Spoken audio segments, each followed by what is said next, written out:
ఓం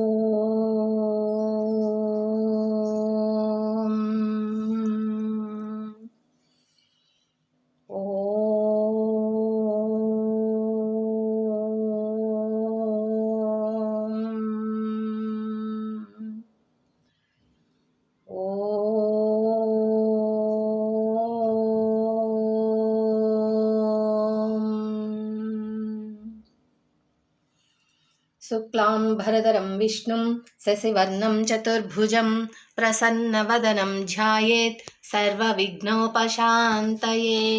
అగజానన పద్మార్కం గజాననమహర్నిశం అనేకదంతం భక్తానాం ఏకదంతముపాస్మహే.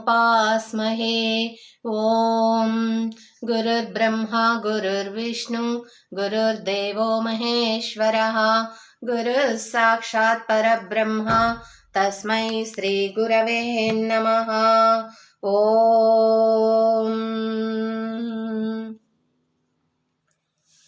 అమ్మవారితో పాచికలాడిన ఆదిశంకరులు పార్ట్ 4 చదువుకోబోతున్నాము.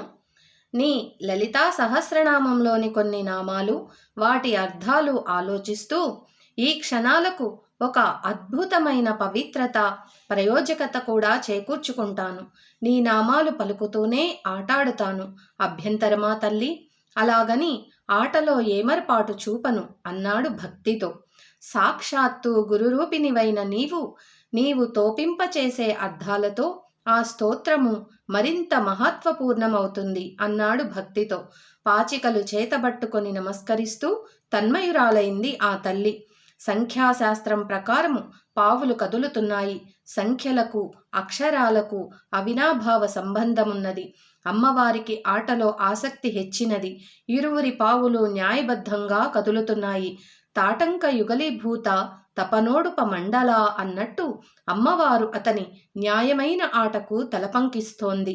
ఆ తల్లి తాటంకాల కాంతి సూర్యచంద్రుల తేజోవలయాల్లాగా కనిపిస్తుండగా ఆదిశంకరాచార్య అమ్మవారిని స్తోత్రం చేస్తున్నారు. విజయ విమలా వంద్య వందారు జనవచ్చల అన్నాడు. తల్లి నవ్వింది. విజయము అంటే విజయము నాదే కదా నాయనా అన్నది. ఆట మధ్యలో ఆపి కించిత్ గర్వంగా, విజయ పరంపర మనిషిలో అహం పెరుగుతుంటే మత్తును కలిగిస్తుంది.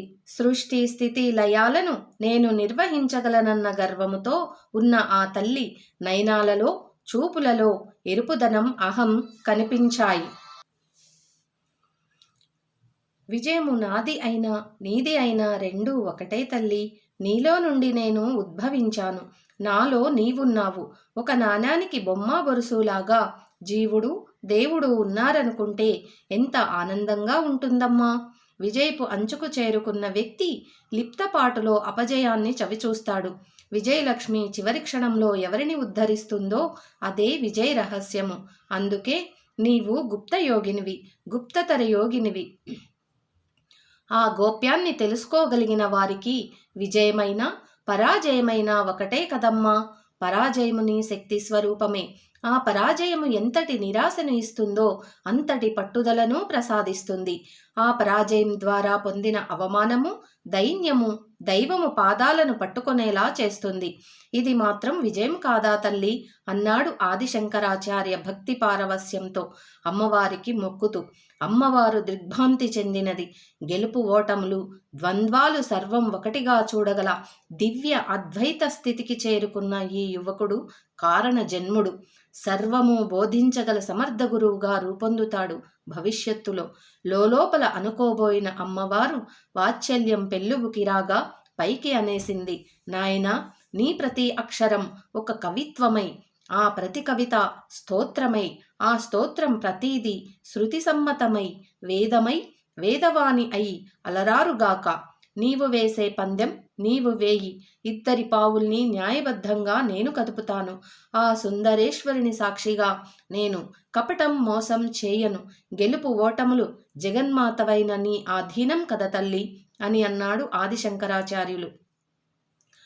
ఆలయంలో ఉన్న బంగారు గిన్నెలలోని పసుపు కుంకుమ చందనపు పొడులతో అష్టరేఖల గడులు చిత్రించాడు.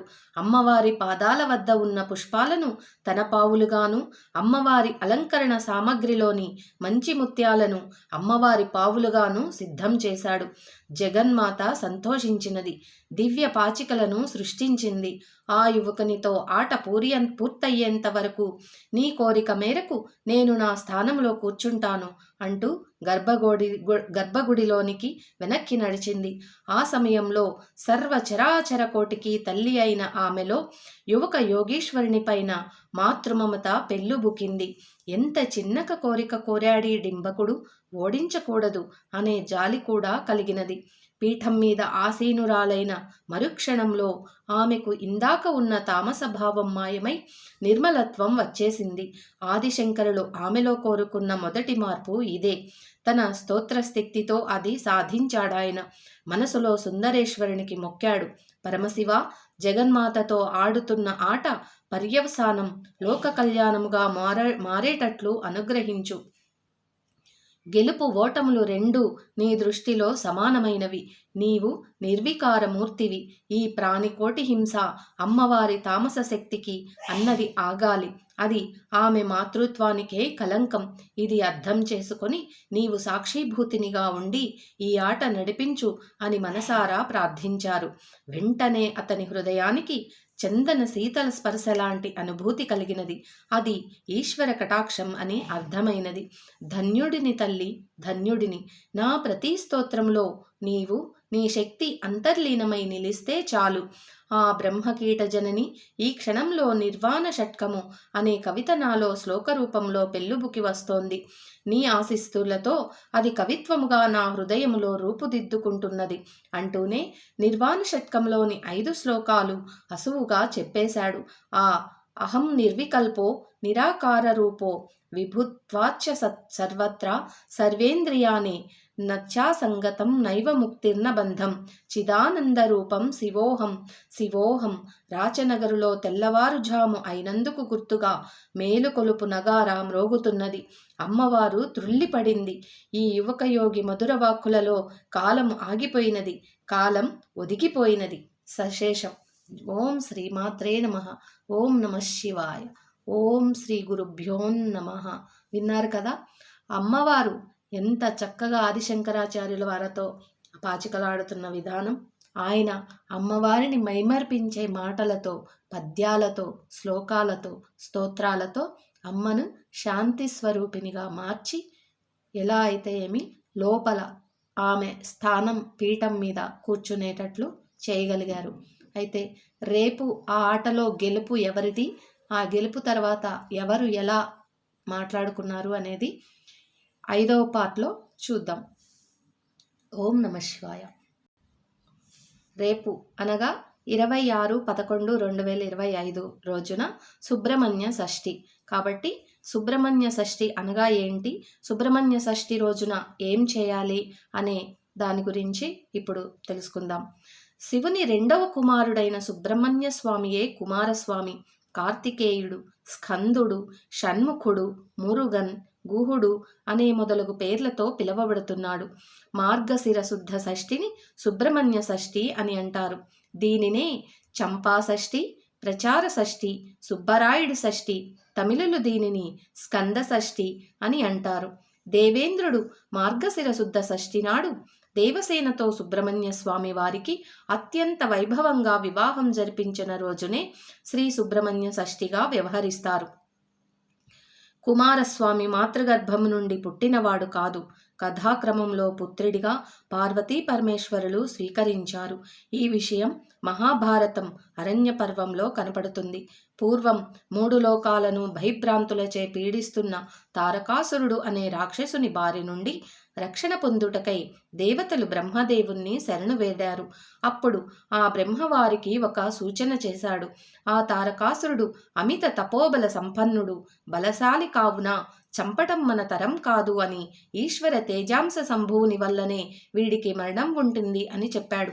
కావున మీరు శివుడికి హిమవంతుని పుత్రిక అయిన పార్వతీదేవితో వివాహం జరిపించండి. వారికి కలుగు పుత్రుడే తారకాసురుని సంహరించగల సమర్థుడు అవుతాడు అని తరుణోపాయం చెప్పాడు. దేవతలు శివుణ్ణి ఒప్పించి పార్వతితో పెళ్లి జరిపించారు. ఒకనాడు పార్వతీ పరమేశ్వరులు ఏకాంత ప్రణయానందంగా ఉన్న సమయంలో అగ్నిదేవుడు పావురం రూపంలో వారి ఏకాంత మందిరంలోకి ప్రవేశిస్తాడు.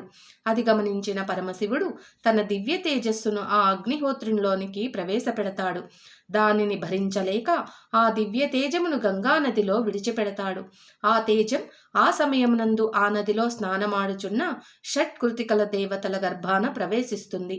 ఆ రుద్ర తేజమును వారు భరించలేక పొదలలో విసర్జిస్తారు. 6 ముఖాల తేజస్సుతో ఒక దివ్యమైన బాలుడుగా ఉద్భవిస్తాడు. ఈ విషయం తెలుసుకున్న పార్వతీ పరమేశ్వరులు రుద్రాంశ సంభూతునిగా ఆ షణ్ముఖుని అక్కున చేర్చుకొని కైలాసం తీసుకొని వెళ్తారు. ఆ బాలుడు గంగా గర్భంలో తేజోరూపంలో ఉన్నందుకు గాంగేయుడని, షట్కృతికలు వానిని పెంచి పెద్ద చేసిన కారణం వల్ల మరియు 6 ముఖాలు కలవాడు అగుట వలన షణ్ముఖుడని, కార్తికేయుడని, అతడు గౌరీశంకరుల పుత్రుడగుటచే కుమారస్వామి అని, సుబ్రహ్మణ్య స్వామి అనే పేర్లతో పిలువబడ్డాడు. కారణజన్ముడైన ఈ బాలుణ్ణి పార్వతీ పరమేశ్వరులు దేవతలు కోరిక మేరకు కుమారస్వామిగా చేసి దేవతల సర్వ సైన్యాధ్యక్షునిగా నియమించి పరమేశ్వరులు శూలం మొదలైన ఆయుధాలను ఇవ్వగా ఆ జగన్మాత పార్వతి కుమారుణ్ణి దీవించి శక్తి అను ఆయుధాలను ఇచ్చి సర్వశక్తివంతుడిని చేసి తారకాసురునిపై యుద్ధ శంఖారావాన్ని మోగిస్తారు. అంతటా ఆ స్వామి నెమలి వాహనారూఢుడై 6 ముఖాలు 12 చేతులతో ఉగ్రధూపం దాల్చి 6 చేతులతో ధనస్సులను మరో 6 చేతులతో బాణాలు ధరించి రాక్షస సేనను ఒకేసారి సంహరించాలని తలచి సర్పరూపం దాల్చి రాక్షసులను ఉక్కిరిబిక్కిరి చేసి భీకర యుద్ధంలో తారకాసురుని సంహరించి విజయుడైనాడు.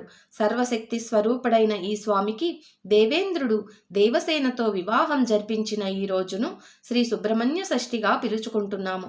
శ్రీ వల్లి దేవసేనా సమేత శ్రీ సుబ్రహ్మణ్యేశ్వర స్వామి వారికి భక్తులు కళ్యాణోత్సవములు, సహస్రనామ పూజలు అత్యంత వైభవంగా జరుపుతూ ఉంటారు. ఈ స్వామి ఆరాధన వల్ల నేత్ర రోగాలు, చర్మ వ్యాధులు తగ్గుతాయని, పెళ్లి కాని వారికి వివాహం జరిగి సత్సంతాన సౌభాగ్యం కలిగి ఆయురారోగ్య ఐశ్వర్యములతో వర్ధిల్లుతారని భక్తుల విశ్వాసం.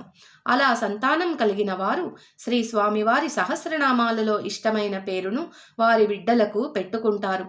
ఈ పుణ్యదనం నాడు భక్తులు ఉదయాన్నే స్నానం చేసి ఏ ఆహారము తీసుకోకుండా తడిబట్టలతో సుబ్రహ్మణ్య స్వామి ఆలయానికి వెళ్ళి పాలు, పండ్లు, పువ్వులు, వెండి పడగలు, వెండి కళ్ళు మొదలైన మొక్కుబడులు సమర్పించుకుంటూ ఉంటారు. ఇదంతా నాగపూజకు సంబంధించినదే. జాతకంలో కుజదోషం, కాలసర్పదోషంచే సకాలంలో వివాహం కానివారు వల్లీ దేవసేన సమేత సుబ్రహ్మణ్య స్వామి కళ్యాణాలను ఈ షష్ఠి నాడు చేయటం కనిపిస్తుంది. తమిళనాడు ప్రాంతాలలో ఈ రోజున కావడి మొక్కును తీర్చటం కనిపిస్తుంది. షష్ఠి నాడు కుమారస్వామి ఆలయానికి కావడి మోసుకొని పోవటమే దీనిలోని ప్రధానాంశం.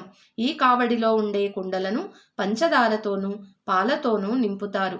కావడిలో మోసేవి వారి వారి మొక్కును బట్టి ఉంటుంది. ఈ పండుగ చాలా ప్రసిద్ధి చెందినది. నాగప్రతిష్ఠ చేసిన వారికి సంతానం కలుగుతుందనే నమ్మకం భక్తులలో ఉంది. సుబ్రహ్మణ్య షష్ఠి వ్రతంలో సామాజిక ప్రయోజనం కూడా కనపడుతుంది. ఈ వ్రత విధి విధానంలో దానాలే ప్రధానం అని తెలుస్తుంది. మార్గశిర మాసం అంటే చలి ఎక్కువగా ఉండే మాసం. చలి బాధను తట్టుకోలేని, ఆర్థిక స్తోమత లేని వారు ఇబ్బందులు పడకుండా ఉండాలని, మన శక్తి కొలది సాటివారికి సహాయపడమని, దానం చేయమని సందేశం ఇస్తుంది. ఈ దానాలు చేసిన వారికి గ్రహబాధలు తొలగి సుఖ సంతోషాలతో జీవితం సాగుతుందని భావం. పురాణాలు తెలిపినట్టుగా పరోపకారం మిథం శరీరం అని భావించి పేదవారికి కంబళ్ళు, దుప్పట్లు మొదలగు చలి నుండి రక్షించే దుస్తులను, తినుబండారాలను దానం చేయాలని తెలుపుతుంది. వీటిని భక్తులందరూ తప్పకుండా తెలుసుకోవాలి. అందరం భక్తితో ఓం శరవణ భవ అని వ్రాసి స్వామివారి అనుగ్రహం పొందుదాం. ఎంత ఆర్తితో స్మరిస్తే అంత త్వరగా అనుగ్రహిస్తాడు ఆ భగవంతుడు. ఓం శరవణ భవ, ఓం శరవణ భవ, ఓం శరవణ భవ, ఓం శరవణ భవ, ఓం శరవణ భవ, ఓం శరవణ భవ, ఓం శరవణ భవ, ఓం శరవణ భవ, ఓం శరవణ భవ, ఓం శరవణ భవ. ఓం శ్రీ సుబ్రహ్మణ్య స్వామినే నమః. తెలుసుకున్నాం కదండి సుబ్రహ్మణ్య షష్ఠి గురించి. రేపు అందరూ సుబ్రహ్మణ్యునికి పాలతో అభిషేకం చేసి ఆయన కృపకు పాత్రలు కాగలం. ఓం నమ శివాయ. ఓం శ్రీ సుబ్రహ్మణ్య స్వామినే నమః. ఓం శ్రీమాత్రే నమః. ఓం గురుభ్యో నమః. ఓం నమ శివాయ. జై శ్రీకృష్ణార్పణమస్తు.